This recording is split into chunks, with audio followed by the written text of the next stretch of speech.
Well, hey everyone, it's Marcus. I am in my jungle room yet again. This time I'm talking to two of the stars from State Theatre Company of South Australia's Tennessee Williams show. It is the Glass Menagerie. Please, everyone, welcome Jono and Laurence. Jono, Laurence, hey, how are you? Good, thanks, mate. Very, very well, thank you. How are you? Good, thank you. Of course, Jono Darby and Lawrence Boxhall. Um, the Glass Menagerie is running at Odeon Theatre in Adelaide, in Norwood, from the 15th of November to the 7th of December 2025, the last offering from State Theatre Company of South Australia for 2025. Let's unpack it. Let's find out what it's all about. So, the Glass Menagerie, tell us about it. Alrighty. Well, The Glass Menagerie is a wonderful play, by, as you said, by Tennessee Williams, and it's quasi autobiographical of his life. It was his first play that achieved success, and it's set in St. Louis, and in the 1930s. It's towards the start of the Second World War, and it's they've gone through the Depression and everything, and it's about a small family unit living in St. Louis, of Tom, the son who I play, a mother Amanda, and a sister Laura, and it's about them and their unfulfilled dreams, and how they're trying to navigate this very, very difficult period in time. And it's also largely about a gentleman caller played by Jono who appears, and how his arrival in the show, because Jono appears a little later. Not a spoiler. I say that in the first like 3 minutes of the play. He'll be along later. He's not here at the start. Um, we get that out straight away, but it's about how his arrival impacts very directly all of these ambitions and frustrations, the frustrations that you can only have with family, and how family help or hinder you.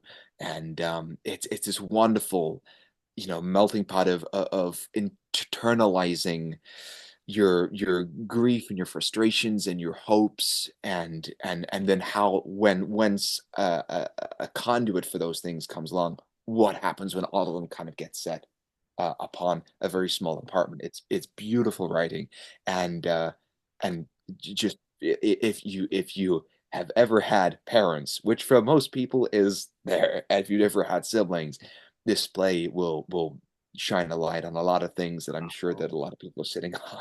Mm, I yeah, wait, I'm so keen. Like you just said, Tennessee Williams writes beautiful, beautiful words. I mean, his language is just exceptional. It's a four-person play, of course, starring you two, but also Catherine Kitty Adams, and also, please forgive me if I say this name wrong, but Senga Logos. Ksenia, Ksenia that's Logos. right. Yeah, four incredible artists at the top of their game, 100%. And then of course directed by the incredible Shannon Rush as well. I mean, her work is just phenomenal. Is mm. this the first time you've acted with State Theatre Company of South Australia? Well, I last year, I think it was, might have been the year before. I'm terrible with timelines, but I understudied for Euphoria under James Smith, which was a pleasure. Emily Steele's production that was being directed by Nisha Jelk, which Yep. is really a really amazing show that I loved. So I understudied with that, but this is the first time actually getting a role to myself where I can actually anticipate going on stage at some point in time. So. And Well, yeah, it's been great thus far. And Yeah, this is my first time with the company. Been knocking on doors for years. And finally, they've been they like, couldn't get "All rid of it. right, come and do a thing," and I go, "Yeah, you're back. finally." Yeah, it's great. It's first time and loving it, and yeah, like, Shannon is has created such a warm, creatively liberating rehearsal room. I mean, the Mhm. phrase that we hear all the time is, "We're just playing, just keep playing, just keep," which as an actor is like, oh my God, that is all you want to hear. Particularly the first couple of weeks is like no pressure to get it right, to figure it out straight away. But just and it's lovely. It's so relaxed, so joyful. a lot of laughter, and yeah, it's just been fabulous. First time for the company. It's just great. And Just Shannon really, she's a good general. Like she's has these speeches every now and then that just really rallies not only the cast but everyone involved. Like the other day, she just took a beat with everyone and she was like, "Look, we've been working for 11 days. We have 14 days ahead of us, so we have more time than we've already used, and we've come so far." And you just felt the energy from everyone Yeah. just rise, I should say. Because we just done our first like full kind of stagger through of various chunks, and that's always the worst it's gonna be when you try and like you're like, oh, we got all these part components, we're gonna It's when you feel like a fraud and you're like, "Why am I here? I'm ruining this." and she's like, no, we can do this, and we all go, yes. No, we can. Yes, Shannon. She's a total champion. State Theatre Yeah. Company of South Australia, obviously very much known for, incredible acting skills, well chosen pieces of work, but also incredible staging, costumery, and of course lighting as well. And Mm. this time around again at the Odeon in Norwood, I mean that Odeon is an incredible theatre to play in, isn't it? And to experience theatre in. Have you performed in there before? I haven't performed there myself. I've seen many shows in there, and I look. Obviously, there's a part of you that's like, "Oh, the festival center wasn't available."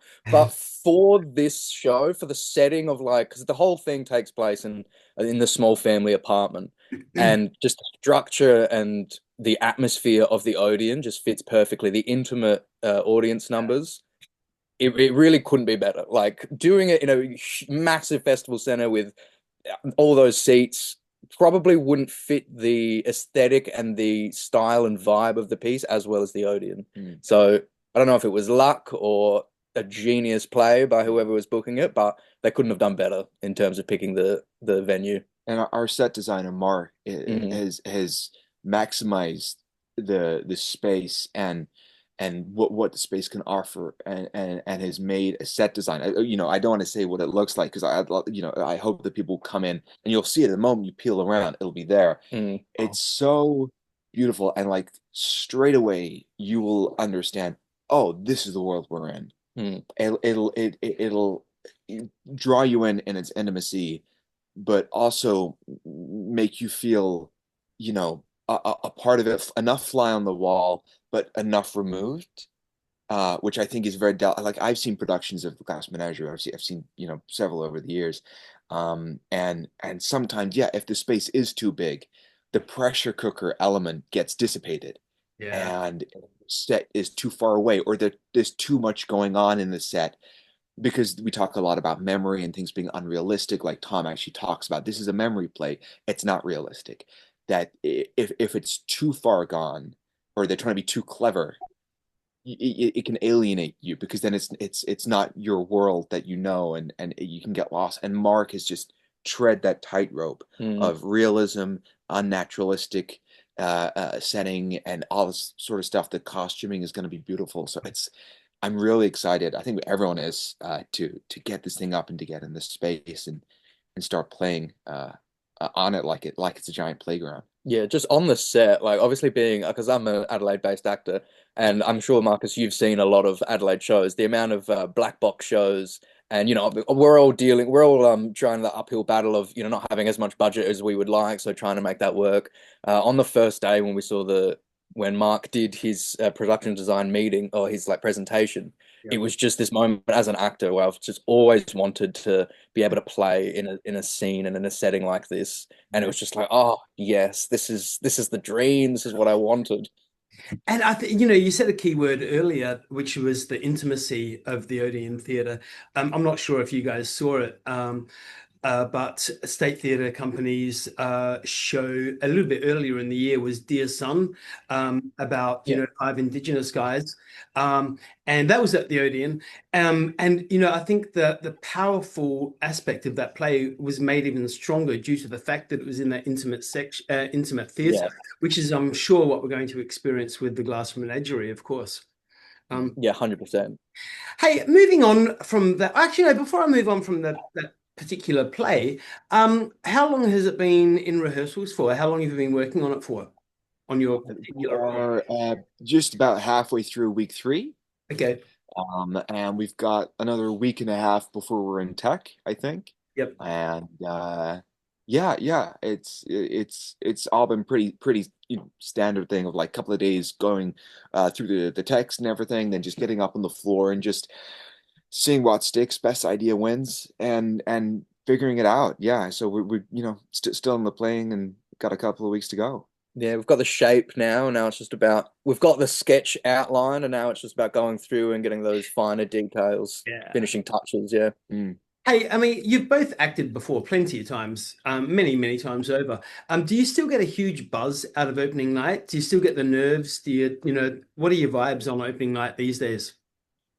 I I definitely get the buzz. It's they say that like fear and excitement and love and hate, they're the same sensation. It's just the context that switches it. So I always get the adrenaline rush and the buzz and stuff, but for whatever reason, I've just always channeled it into pure excitement. So like there's no fear or trepidation with it. It just feels like my body is pumping with energy for something that I'm incredibly keen to do. And like it's been a while since I've had like a main stage opening night with like a proper theater and like a big audience turnout.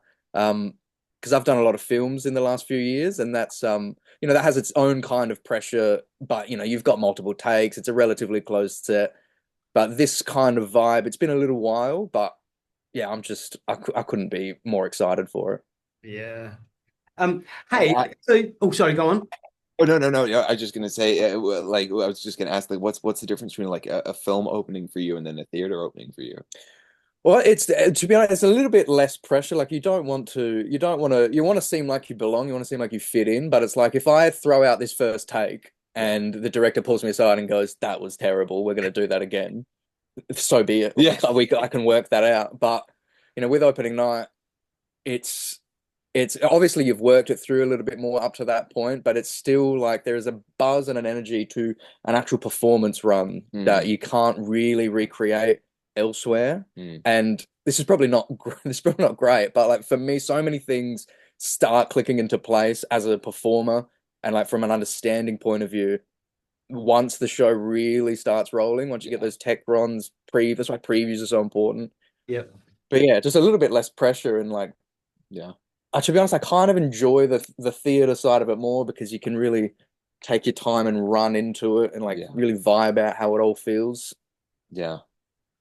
So what you mean you've had illustrious careers so far, whether it be, and so both of you, whether it be in movies or whether it be on stage, what is each of you, what is one of your favorite roles that you've played, except for this role that you're taking on now? Yeah.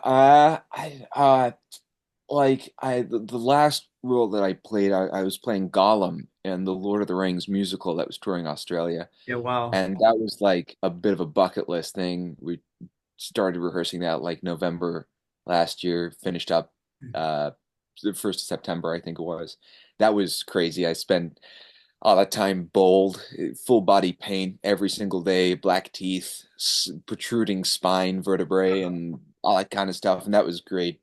And then at the very start of last year, I think the role that has meant the most to me was with my theater company in Melbourne, I produced a play called Milked, which is a play set in Herefordshire in England, and it was all about like mental health between young men in rural communities, and as well as like families dealing with people who have PTSD, which is very personal to me because my dad has PTSD and it was also living in a rural community, and it was an Australian premiere, and it was a very great tragic comedy. It's barkingly funny, and yeah, that one getting to do that play meant meant a lot. Like that really healed the soul, and I was thinking, Yeah. oh yeah, this is important, Mm. and it was working with beautiful people as well. So that one, but aside from Tom, because Tom it means a humongous amount to me personally, as I'm sure people will learn in interviews to go. But yeah, those ones were pretty seismic. Mm. And yeah, a lot of the films that I've done, like there was a sci-fi like space whodunit thing that I did a few years ago called The Big Nothing, That was good fun, and some of the short films that I've produced and made with a friend of mine, Lawrence Sirocco, they've been really fun. But even though it was an understudy role, I think the thing that the role that probably meant the most to me was Ethan for Euphoria, just because similar thing. It's about people dealing with mental health struggles in a rural town. Ethan is like this young teenage guy whose father um ended his own life at the like when Ethan was very, very young, and this show's about him kind of coming into that understanding and dealing with it himself and dealing with his own mental health problems and the effect on the family within a small rural community. Mm. So like that was one of those shows where you go, this story serves a very powerful and good and helpful message that I'm proud to be able to have a small part in. Final question for you both, again on roles, but is there a dream role that you would love to play that you haven't played yet? There is, but I don't want to. I'm tempted not to say it because I'm so worried that someone will then schedule it, going, "Oh, I haven't thought of that play," and then not cast me in it. Um, which I would feel as a slight. But I will say there is a play by a beautiful playwright called R.C. Sheriff, and it is called Journey's End. And I've been trying to get it up for many, many years. So if anyone out there would like to produce it with me, let me know. It's set in a single dugout in World War One, on the front line. And once again, it's about PTSD. There's a theme here. But I think it's the best depiction of PTSD that I've ever seen. And it was written by someone that actually was in a trench in World War One. And the character is called Stanhope, and it's beautiful, and like, yeah, I hopefully that happens because I have a director attached, and we've been workshopping it, and we're trying to get it to go. I'll make some phone calls. Make some phone calls. You know people, yeah. What about you? Look, to be honest, as you were speaking, I was trying to think of a more interesting answer, but the honest answer is just I'm a Shakespeare nerd. I absolutely adore Shakespeare. And yes, Laurence. Yeah, to be honest, it's probably 80 or 60% of male actors might say the same thing.